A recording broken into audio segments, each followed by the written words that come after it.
کہ بمبئی میں حضرت قاری صدیق صاحب باندھوی رحمۃ اللہ علیہ کے ساتھ گئے تو وہاں پر بمبئی میں ایک آدمی نے آ کر حضرت سے کہا کہ ہماری بچی کیا ہو گئی؟ مرتد ہو گئی 1989 میں. تو کہا حضرت نے کہ کیسے مرتد ہو گئی، کیا کر رہے تھے آپ؟ پہلے غصہ ہو گئے ان کے اوپر، پھر اس کے بعد ان کو پوچھا کہ بھئی کیا ہوا، کیا قصہ بنا؟ تو اس نے کہا کہ میں نے اپنی بچی کو ہائر ایجوکیشن کے لیے کالج میں ڈالا، وہاں پر سب غیروں کا ماحول تھا، اس میں وہ عشق بازی میں مبتلا ہو گئی اور وہ کسی سکھ کے ساتھ کیا ہو گئی، چلی گئی اور ایمان کو چھوڑ دیا. تو حضرت نے رو دیا قاری صدیق صاحب باندھوی رحمۃ اللہ اور والد صاحب کو بلایا، کہا مولوی غلام، کہا ایک کام کرو، تمہارے مدرسے میں کالج شروع کرو. بالکل صوفی آدمی تھے حضرت قاری صاحب، اس علاقے میں بھی آئے ہیں، ہم بھی ان کے ساتھ میں آئے. تو کہا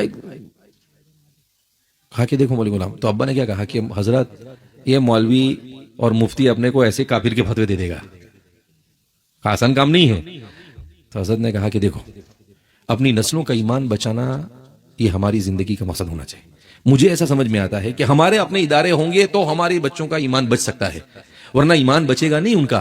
اس لیے کل قیامت کے دن ہم اللہ کے سامنے یہ بول سکتے ہیں کہ بھئی ہم نے ہم سے جتنا ہو سکا اتنا کیا.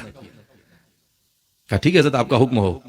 پھر الحمدللہ شروع ہوا جامعہ میں، پہلے ITI شروع ہوئی 92 93 میں، اس کے بعد BUMS کالج شروع ہوا.